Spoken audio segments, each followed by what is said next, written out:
transition from academic to MSL? How did you secure your first MSL role? Yeah, so for me, it was kind of an interesting break. I hadn't even known what an MSL was, and that was fairly common, especially about 12 years ago when I got actually started in the role. Even before that, I had never heard of what it was. And then a friend of mine became one and started telling me about how great this role was, and I didn't quite buy it, but he was always very happy and satisfied in his work, and I was enjoying my academic life, but also struggling with funding and just some of the frustrations that anyone who has worked in labs know, and what it means to get funding to keep all those things going.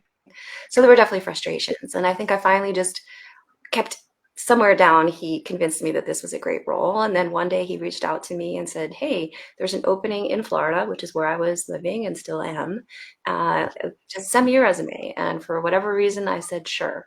And I submitted it. And because he was my internal connection, they invited me for an interview, and he coached me very much to help me prepare for my presentation and my interview. And I got the job. So it's a not the typical story. I think some people have much longer journeys and have it as a goal for many years. And I certainly have helped a lot of people go through that process of getting into the role.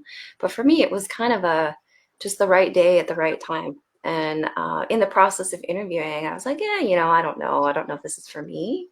But I met all these brilliant people and just started to investigate the role more in preparing for my interview. And I was like, oh, I think I could actually be good at this. And as soon as I went through the process, I knew I wanted to do it if they wanted me, and they did. So it worked out really well.